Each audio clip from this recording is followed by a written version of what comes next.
Dito sa Papa Dudut Stories, ikaw ay hindi nag-iisa.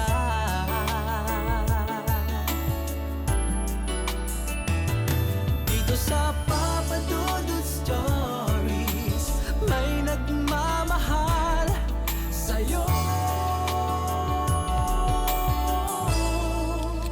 Papa Dudut Stories, Papa Dudut Stories. Dear Papa Dudut, sa lahat po ng mga nakatutok ngayon, huwag kalimutan na mag-like, mag-share at mag-subscribe.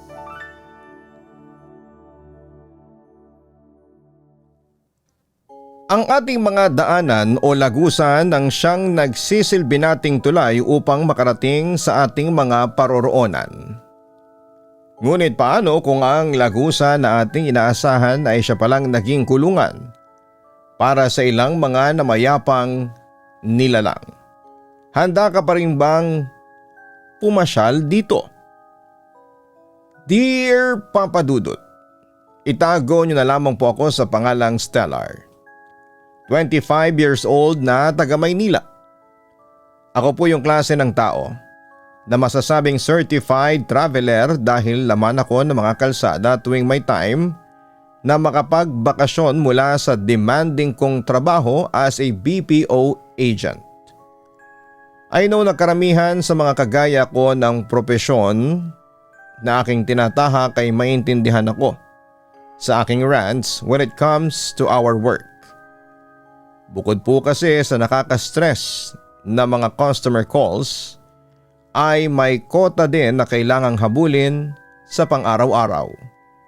Don't get me wrong po, I do love my job, pero may mga pagkakataon po talaga na minsan ay parang gusto mo na lamang maging tulala.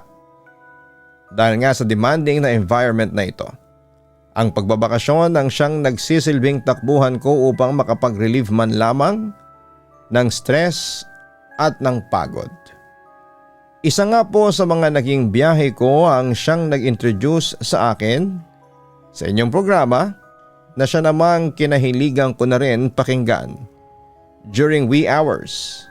Hindi ko naman po inaasahan na ang pinakikinggan kong programa ninyo ang magiging daan upang maibahagi ko din sa iba ang aking nakakatakot na istorya.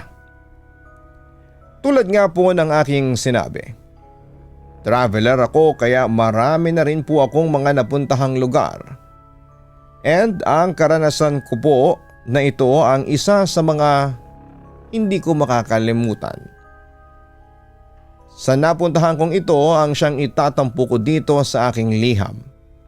Hindi po talaga ako pala share na tao tungkol sa mga personal na karanasan ko, pero sa sobrang takot po kasi na naramdaman ko dito, ay gusto ko lamang po itong i-share dahil baka sakaling makatulong upang mabawasan ang aking nararamdaman. At para na din malaman kung may iba din bang mga individual na kagaya ko ang nakaranas din ito sa lugar na yon. Nagsimula po ang aking kwento ilang taon na ang nakakaraan.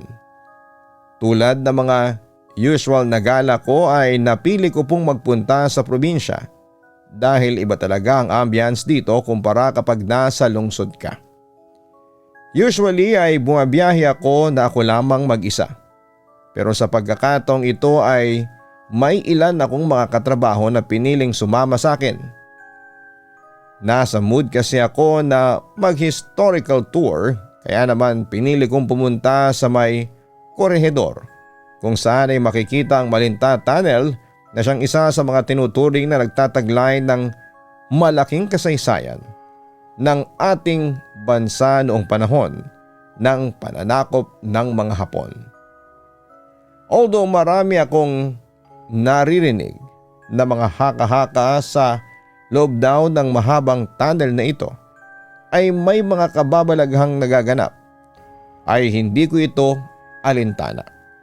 Mahilig lang naman kasi akong makinig or manood ng mga nakakatakot na palabas. Pero hindi po ako naniniwala sa mga kwentong multo na nararanasan daw ng iba. Naniniwala kasi ako na ang isang kaluluwa ay hindi na nananatili sa lugar kung saan siya namatay. Bagkus ay nagko-crossover na ang mga ito sa dapat nilang puntahan.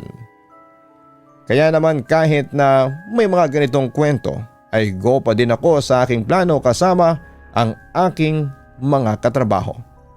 Nagbook din kami ng overnight tour noon para sa Malinta Tunnel dahil sa ito lamang ang mga pinapayagan doon at bawal ang mga private vehicles. Sila naman kasi ay sumama lang din para daw mapatunayan if totoo ba talaga ang mga kwentong bumabalot dito. Hindi ko naman sila pinapakialaman sa trip nila. Basta ang mahalaga sa akin ay makapag-relax ako. Sa araw ng alis namin ay halatang excited ang aking mga kasamahan. Ako ay medyo chill lang. Mas excited ako na makita ang mga magagandang tanawin doon kesa sa mga sinasabi nilang mga kaluluwa.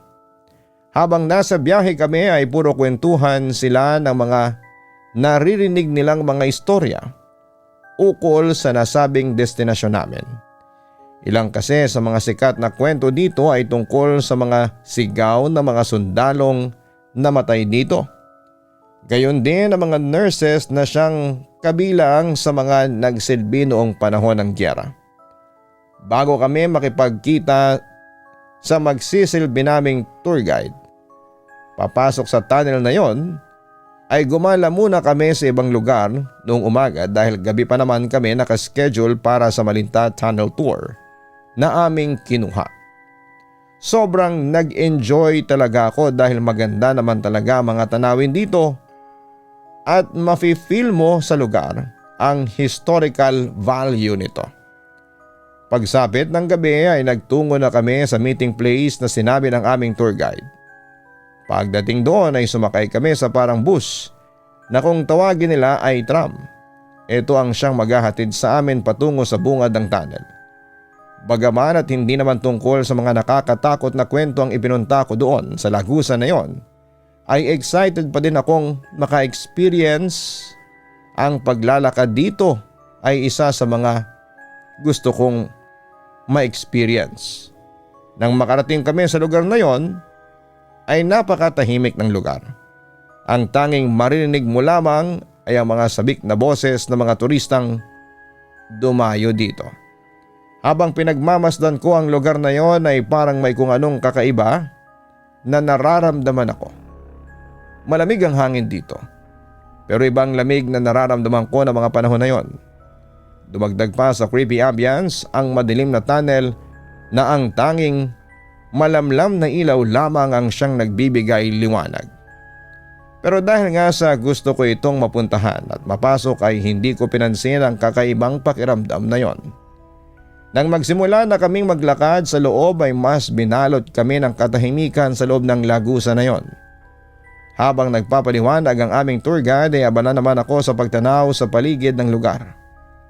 Nakakamangha lamang kasi na sa loob ng mahabang panahon ay napanatili ng mga tao dito ang ganitong estado ng lugar na ito.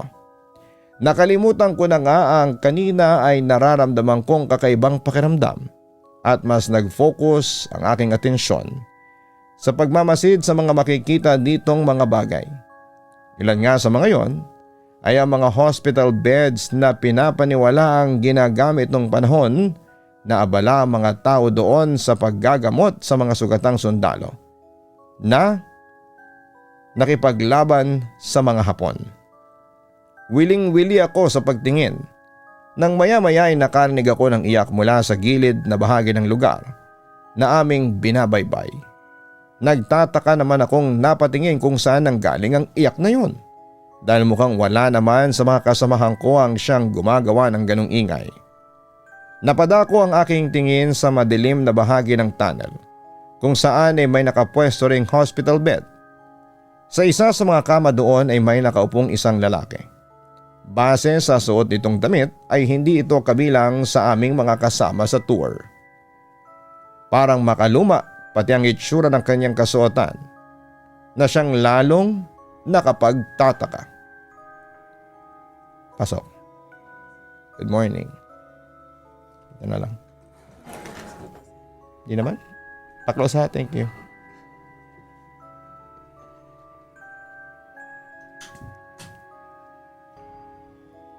Parang makaluma pati ang itsura ng kanyang kasuotan na siyang lalong nakapagtataka.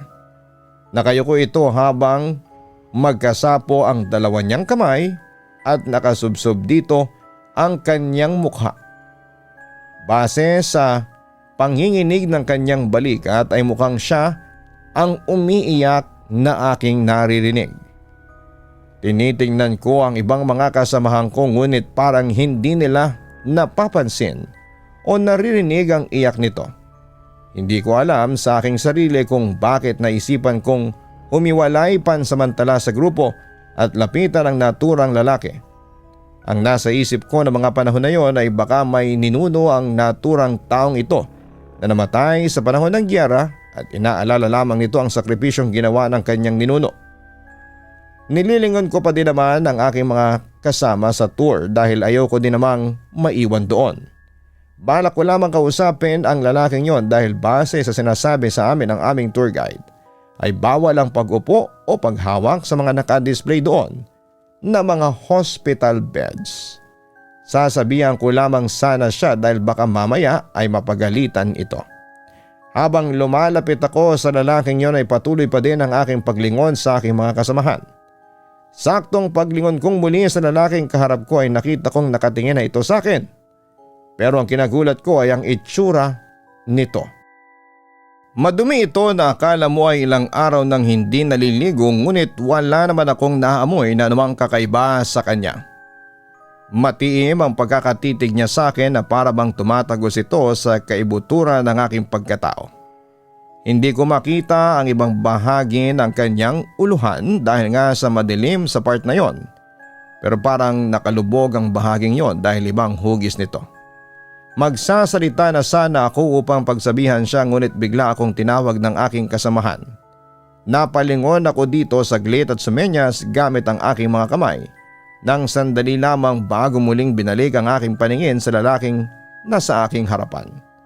Ngunit paglingon ko ay wala na ang lalaki sa kanyang kinakaupuan. Nilingon ko ang bawat sulok sa lugar na yon ngunit wala talaga ako doon nakita na lalaki na kanina lamang ay ka-eye to eye contact ko pa. Naramdaman ko tuloy ang panlalamig sa aking katawan dahil dito. Imposible kasi na kung aalis ito ay hindi ko siya mapapansin. Kaya saan napunta ang lalaking balak ko sanang lapitan. Nang muli akong tawagin ang aking mga kasamahan dahil medyo napapalayo na sila, ay agad akong tumakbo sa kanilang tabi. Muli kong nilingon ang hospital bed na yon at napapaisip kung sino o ano ang aking mga nakita. Hindi na ako nakapag-focus pa noon sa aming tour dahil nga sa gumugulo sa aking isipan ang lalaking yon. Tumindi ang nararamdaman kong pagkabahala sa lugar na aming pinuntahan at parang gusto ko na lamang na matapos ang aming ginagawang tour sa loob ng tunnel na yon. Dahil abala ako sa pag-iisip ay medyo nagulat pa nga ako nang tapikin ako ng isa sa aking mga kasama. Natatawa pa nga sila sa akin dahil masyado naman daw akong jumpy ng mga panahong yon. Nginitian ko na lamang sila dahil ayaw kong sabihin sa kanila ang aking nararamdamang kaba ng mga oras na yon. Sobrang kakaiba na kasi ng pakiramdam ko matapos ng encounter ko sa misteryosong lalaki kanina. Nagaya lamang ang mga kasamahan ko na magkuhaan kami ng litrato dahil gusto nilang magkaroon ng souvenir para sa lakad naming ito. Kahit na hindi naman okay ang aking pakiramdam ay pinilit ko pa ding ngumiti. Matapos naman naming kumuha ng litrato ay nagpatuloy na kami sa pagsunod sa aming tour guide. Nasa halos kalagitnaan na kami ng aming pag-iikot nang mapansin ko na parang hindi mapakali ang isa sa aking mga kasamahan. Medyo tahimik na din ito matapos naming magkuhanan ng litrato kaya naman na-curious ako at nagtanong dito. Pansin ko na pinagpapawisan siya kahit pa nga may pagka-chilly ang hangin sa loob ng tunnel na yon. Tinanong ko siya kung ayos lang ba siya at bakit parang hindi siya mapakali. Kinilabutan naman ako sa kanyang mga sinabi na hindi ko daw ba napapansin yung mga nurses na kanina pang nakatingin sa amin. Nakatayo daw ang mga ito sa bawat hospital bed at matamang nakasunod ng tingin sa aming lahat. Pagkabanggit niya nito ay bigla tuloy akong napatingin sa mga hospital beds na naroon. Wala akong nakikita na sino man sa mga ito. Kinakabahan kong tinapik ang aking kasama at sinabi dito na wag niya akong biruin ng ganon. Wala akong nakikita na sino man sa kahit na anong hospital beds doon. Nakikita ko naman na halos mapaiyak na siya. Marahil ay maging siya ay nakakaramdam na ng takot sa lugar na yon. Hinawakan ko na lamang ang kanyang kamay upang mapanatag siya kahit papaano. Pampalakas lang ba ng loob, pero sa totoo lamang po, kahit ako na mga oras na yon ay sobrang takot na rin. Humigpit na naman ang kapit niya sa akin sabay bulong na bilisan daw naming maglakad. Sinunod ko naman ang kanyang sinabi. Pansin ko na panay ang lingon niya sa aming likuran. Kaya kahit natatakot na din ako ng husto at kahit ayokong marinig ang sagot sa katanungang gumugulo sa aking isipan sa mga oras na yon, ay nagtanong pa din ako sa kanya ng pabulong. Nakasunod ba sila sa atin? Nang tumango siya ng dahan-dahan ay parang gusto ko nang kumaripas ng takbo ng mga oras na yon. Ang iba naman naming kasama ay masaya pang nagkwekwentuhan at walang kalam-alam sa dilema namin ng isa ko pang kasamahan. Nakayuko na nga lamang kaming dalawa sa takot na baka kapag nag-angat kami ng tingin ay may makita pa kaming mga kung ano-anong bagay. Nang matapos naming malibot ang tunnel na yon ay natapos ang tour ay mabilis na din kaming lumabas doon. Pakiramdam ko po talaga na mga oras na yon ay parang hindi na ako makahinga dahil sa sobrang takot na aking nararamdaman. Tahimik na lamang kaming dalawa ng aking kasamahan hanggang sa makalabas kami sa loob ng tunnel na yon. Hindi na nga kami lumingon pa dito. Huminto lamang kami noong nagsabi ang tour guide namin na magpa-picture kaming lahat sa entrance ng tunnel. Agad naman kaming tumalima upang matapos na ito at tuluyan na kaming makaalis sa nakakatakot na lagusan na yon. Habang umaandar palayo ang tram na aming sinasakyan patungo doon, ay parang nabunutan din ako ng tinik sa dibdib. Dahil sa wakas ay tapos na ang nakakatakot na experience naming yon. Nilingon ko ang aking kasamahan at maging siya ay nakangiti na din. Parehas siguro kami nang iniisip ng mga panahong yon na okay na ang lahat at wala nang magiging problema. Pero hindi namin alam na ang akala naming katapusan ng lahat ng takot ay simula pa lamang pala ng mas nakakahilakbot naming karanasan. Pagdating namin sa aming tinutuluyang hotel ay nagpahinga na agad ako dahil sobrang pagod talaga ako ng araw na yon. Pero kahit ganon ay parang hindi ko magawang makatulog. Gumugulo kasi talaga sa isipan ko ang mga nangyari sa amin kanina ng aking kasamahan. Kahit na hindi ako masyadong naniniwala sa mga kwentong multo, ay hindi makakaila na totoo ang mga istoryang ito ukol sa tunnel na yon dahil napatunayan ko ito ngayong gabi. Kapag naalala ko ang mga sinabi ng aking kasamahan at ang mga nakita kong misteryosong kaganapan, tulad ng lalaki sa loob ng tunnel ay hindi ko maiwasang makaramdam ng kakaibang lamig at kilabot. Kakaisip ko nga po sa mga nangyari ay hindi ko na malaya na nakatulog na pala ako. Nagising lamang ako sa kalagitnaan ng aking pagkakahimbing nang makaramdam ako ng tawag ng kalikasan. Pupungas-pungas pa ako noong bumangon at wala pa sa wisyong pumunta sa comfort room. Matapos kong gawin ang aking dapat na gawin ay nagpasya akong maghilamos muna dahil nakalimutan ko nang tanggalin kagabi ang aking makeup. Kasalukuyang ko na lamang sanang pinupunasan ang aking mukha nang makarinig ako ng iyak. mula sa aking likuran. Pamilyar sa akin ang tunog na ito. Napatigil po talaga ako noon sa aking ginagawa. Dahan-dahan akong lumingon sa aking likuran upang tignan kung may tao doon. At kung tama ang aking hinala, paglingon ko ay wala naman akong nakitang kahit na sino na naroroon. Natatawa pa nga ako sa aking sarili dahil pakaramdam ko ay napaparanoid na ako sa mga nagaganap sa loob ng tunnel na aming binisita. Nagangat ako ng tingin at humarap sa salamin upang sipatin kung may natira bang dumi sa aking muka. Ngunit imbes na refleksyon ko lamang ang aking makita ay bumungad sa akin dito ang misteryosong lalaki na nakita ko sa loob ng tunnel. Umiiyak ito ng dugo at sa pwesto ng mata nito ay isang tila black hole lamang ang makikita. Maputla ang itsura niya at ang bahagi ng ulo nito ay may malaking sugat na parang kita ang kanang bahagi ng utak niya. Ganito po pala talaga ang pakiramdam kapag nakakakita ka ng ganitong mga aparisyon. Hindi ka makagagalaw at parang nakapako ang iyong mga paa sa may sahig na iyong kinakatayuan.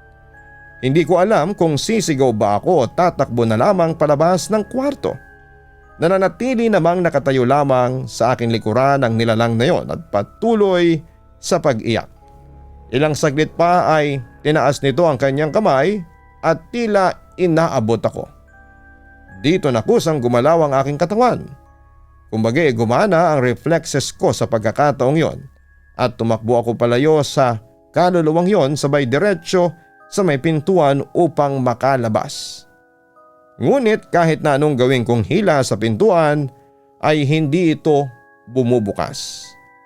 Kinalampag ko ito sa pag-asang magising ang aking mga kasama sa loob ng silid at matulungan akong makalabas dito.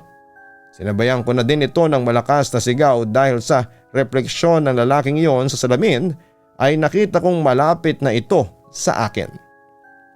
Hindi ko siya nakikita sa aking likuran pero ang refleksyon niya ay unti-unti nang lumalapit sa aking kinakalagyan. Halos panghinaan na po talaga ako ng loob ng mga oras na yon dahil parang hindi nagigising ang aking mga kasamahan sa kanilang pagkakahimbing kahit pa nga sobrang lakas na ng aking ingay na ginagawa. Mas lalong nadagdagan ang aking hilakbot nang hindi na mahagip ng salamin na nasa comfort room ang refleksyon ng lalaking nakasunod sa akin. Naramdaman ko na lamang sa aking likuran na parang may nakahawak sa aking balikat na hindi ko naman nakikita. Halos mawala na ako ng malay sa sobrang takot na nararamdaman ko ng panahong yon. Ngunit sumakto naman na may nagbukas ng pintuan. Mabilis akong tumakbo palabas at kahit pa nga halos magkanda dapa-dapa na nga ay hindi ko ito alintana. Nagtataka namang nakatingin sa akin ang kasama ko sa silid. Agad naman niya akong nilapitan at tinanong kung ano ang nangyari sa akin at bakit parang takot na takot ako. Nauutal ko pang kinuwento sa kanya ang mga naranasan ko sa loob ng banyo. Habang nakikinig siya sa akin ay inalo naman niya ako. Dahil hindi ko na po talaga napigilan na umiyak ng umiyak. Dala na din ang bugso ng aking damdamin. Matapos kong magkwento sa kanya ay pinainom naman muna niya ako ng tubig dahil medyo hindi pa ako nakakabawi sa takot na aking nararamdaman. Ramdam ko pa din po kasi ang panginginig ng aking katawan. Nang medyo kumalma na ako ay hinintay lamang niya akong makatulog muli at talaga namang hindi ko iniwan na siyang ipinagpapasalamat ko. Hindi na din naman ako nagtanong pa ng kung ano-anong mga bagay na makapagpapaalala sa akin sa naganap sa akin. Kinabukasan ay doon na ako tinanong ng mga kasamahan ko kung ano daw ba ang nangyari sa akin dahil maging sa silid nila ay rinig daw nila ang aking mga sigaw noong nakaraang gabi. Hindi naman agad ako nakapagsalita dahil hindi ko alam kung katulad ng kasama ko sa kwarto ay paniniwalaan nila ako. Ayoko din kasing maasar na ang lahat ng aking mga nakita ay dala lamang ng aking imahinasyon dahil natakot ako sa aming pinuntahan kagabi. Pero nagulat ako nang magsalita ang isa sa mga kasamahan ko, yung nakakita sa mga nurses sa loob ng tunnel. Nagtanong ito kung may nagpakita din daw ba sa akin. Napatingin kaming lahat sa kanya at nagtatanong kung ano ang ibig niyang sabihin. Ayon sa kanya ay nagparamdam din daw sa kanya ang mga nurse na nakita niya sa loob ng tunnel. Dito na kami. Sinunod-sunod na tanungin ng iba naming mga kasamahan kung ano daw ba ang pinag-uusapan namin. Dito na namin kinuwento ang mga naging karanasan namin habang nag-iikot kami sa loob ng tunnel. Parang hindi naman makapaniwala ang aming mga kasama sa mga ikinuwento namin sa kanila. Sinamantala ko naman yon ang pagkakataon na yon upang questionin ng aking kasama kung ano ang ibig nitong sabihin na nagparamdam din sa kanya ang mga nurse na nakita niya sa loob ng tunnel. Ayon sa kanya, kagabi daw habang natutulog siya ay naramdaman niya ang biglang paglamig ng paligid. Katulad daw ng lamig na yon sa kanyang naramdaman noong nasa tunnel kami. Narinig daw niya ang mga yabag ng paa sa kanyang paligid na akala mo ay mga nagtatakbuhang mga tao dito. Pagdilat daw niya ng kanyang mata at sinundan ng tunog kung saan ang gagaling ang mga ingay na yon, ay nakita daw niya ang ilan sa mga nakasuot ng sinaunang damit ng mga nurse noong panahon ng mga Hapon. Naka long sleeve na parang dress na nakamas pa nga ang ilan gamit ang mga tila panyo na nakatali lamang sa kanilang mukha. Tumatakbo umano ang mga ito pabalik-balik sa kwarto na akala mo'y natataranta ang mga yon. Mapuputla ang kanilang mga kompleksyon na akala mo'y parang nasa black and white na TV sila. Madudumi din ang kanilang mga damit na tila ilang araw nang walang panahong maligo sa gitna ng kanilang pagiging abala. Marahil ay naramdaman ng mga ito na may nakatingin sa kanila ay bigla umanong tumigil ang mga ito sa kanilang ginagawa at sabay-sabay na humarap sa kanya. Nagpanggap lamang daw talaga siyang nakapikit ng mga panahong yon kahit pa nga sobrang nanginginig na ang kanyang mga kalamnan sa sobrang takot na nararamdaman niya. Naramdaman pa niya na tila pinalibutan siya ng mga ito. Nang imulat daw niya ng kaunti ang kanyang mata ay nakita niyang matamang nakatitig sa kanya mga ito, kaya naman mas pinili niyang manatiling magpanggap. Kasabay daw ng oras na yon ay narinig niya ang komosyon sa silid kung saan ako natutulog. Kaya naisip niya na marahil ay kagaya niya ay may nagpakita din sa akin na kaluluwa mula sa tunnel na aming binisita. Doon ko din ibinahagi sa kanila ang aking istorya kung bakit nagkaganon ako noong nakaraang gabi. Pagkatapos kong magkwento ay tahimik lamang ang aming mga kasamahan. Pero ilang saglit lamang ay pinagalitan kami ng mga ito dahil may mga nararanasan na daw pala kaming mga ganong bagay ay hindi man lang kami nagsasabi sa kanila para madamayan nila kami. Nagpasya kami na lumabas na lamang muna at maggala upang mawala sa aming isipan ang mga naganap noong nakaraang gabi. Balak din naman kasing magpaprint ng mga litrato mula sa aming bakasyon ng isa naming kasamahan. Kaya naghanap na din kami ng shop habang naglilibot sa lugar na yon. Nang makahanap kami ay hinintay na din namin ito dahil saglit lang naman daw na gagawin ito. Pagkatapos naming magprint ay nakatingin ng kakaiba sa amin ang may-ari ng shop na yon. Hindi naman agad kami umalis doon at sinilip ang mga litrato na nakuhanan. Nang mapadako kami sa mga litrato sa loob ng tunnel ay doon na kami natigilan lahat. Sa bawat kuha kasi namin ay may mga tila madidilim na part o di kaya naman ay puting mga bagay na kasama sa litrato. Ang ilan pa nga dito ay parang dumaan sa harapan namin habang kumukuha kami ng mga shots na yon. Naiinis pa noon ang aking kasamahan dahil ang pangit daw ng quality ng printing dahil may mga ganong dumi nga. Naisipan niyang magreklamo sa may-ari since nando naman kami. Tinignan kaming maigi ng may-ari ng shop at sinabing hindi dahil sa quality ng printing ang mga tila duming nakikita namin. Kahit saan daw kami magpunta na lugar para ipadevelop ang mga yon ay iisang resulta lamang ang lalabas. Nang tanungin namin kung bakit naman nasabi nito ang mga bagay na yon ay pinaliwanag niya sa amin na hindi naman kasi dumi ang mga yon. Mga aparisyon daw yon ng mga kaluluwang sumama sa aming litrato. Pagkarinig namin sa sinabi niyang yon ay nakaramdam talaga ako noon ng panlalamig sa katawan. Pati pala sa mga litrato namin ay nagparamdam ang mga ito. Dagdag pa ng may-ari ng shop, kung titingnan daw naming maigi ay makikita na sa ilang mga pictures ay tila hugis tao ang mga yon at may mukha pa. Nang tignan nga naming muli ang mga larawan ay tama ang sinabi nito. Paglabas namin ng shop ay para kaming mga natulala. Naisip namin na bumalik sa tunnel na yon kahit sa labas lamang dahil bawal din naman kaming pumasok ng kami lamang. Dumiretso na kami doon sa lahat ng mga litratong may nakasamang mga kakaibang bagay ay iniwan namin sa harapan nito. Bukod dito ay nagdasal din kami at humingi ng tawad kung sakaling nagambala namin ang kaluluwang naroon sa loob ng tunnel. Umaasa kami na sa pamamagitan nito ay maibalik namin sa loob ng tunnel ang mga kaluluwang sumama sa amin noong lumabas kami dito at matigil na ang kababalaghang nagaganap sa amin. Matapos naming humingi ng tawad sa mga ito ay kahit papaano naman ay gumaan ang aking pakiramdam. Bagaman at hindi ko matukoy ang dahilan kung bakit sa amin sila sumama at kami ang ginambala ng mga ito ay tahimik din akong nagpasalamat sa kanila dahil sa sakripisyong kanilang ginawa noong panahon ng giyera.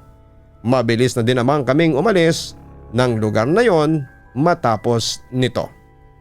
Sa awa naman po ng Diyos ay hindi na muli pang nagparamdam ang mga nilalang na nagpapakita sa amin hanggang sa matapos ang bakasyon namin. Kahit na ilang taon na itong nangyari ay parang sariwa pa din po ito sa aking isipan, Papa Dudut. Yun din kasi ang una at huling beses na nakaranas ako ng kababalaghan sa tanang buhay ko. At ang hiling ko ay sana nga ay hindi na ito muling masundan pa. Hanggang dito na lamang po ang aking liham. Maraming salamat po sa inyong oras na nilaan upang basahin at pakinggan ang aking istorya. Lubos na gumagalang, Stellar. Ang ating kasaysayan ay isang paalala na minsan sa ating nakaraan ay may mga taong lumaban upang makamit ang ating kalayaan, ngunit minsan bukod sa mga makabayan nitong mga alaala, may mga kaakibat din itong malulungkot na kaganapan at nakaraan na siyang nagiging dahilan upang ang mga individual na sangkot noon ay maiwan at makulong ang mga kaluluwa sa lugar na kanilang kinasawian.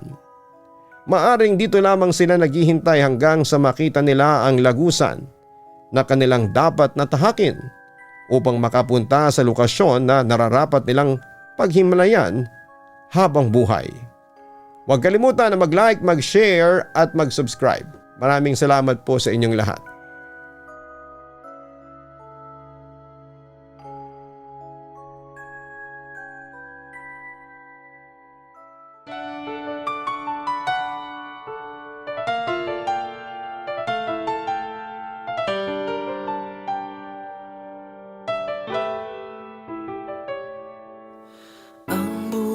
Ay mahiwaga, laging may lungkot at saya. Sa Papa Dudut Stories, laging may karamay ka.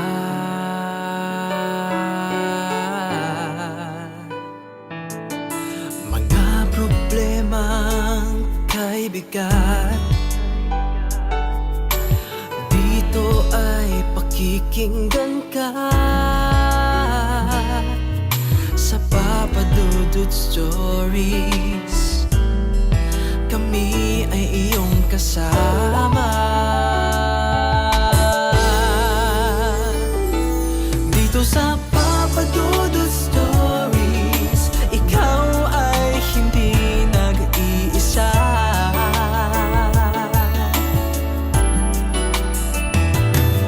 Sa Papa Dudut Stories, may nagmamahal sa'yo.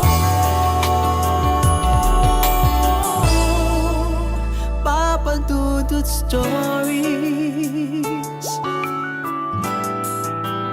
Papa Dudut Stories.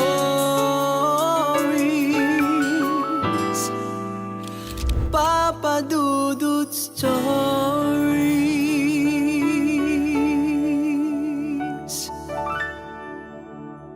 Dito sa Papa Dudut Stories, ikaw ay hindi nag-iisa.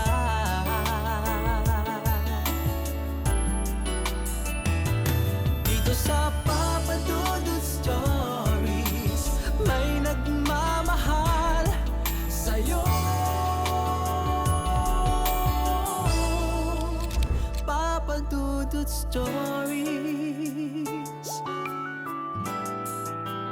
Papa Dudut Stories. Dear Papa Dudut, sa lahat po ng mga nakatutok ngayon, huwag kalimutan na mag-like, mag-share at mag-subscribe.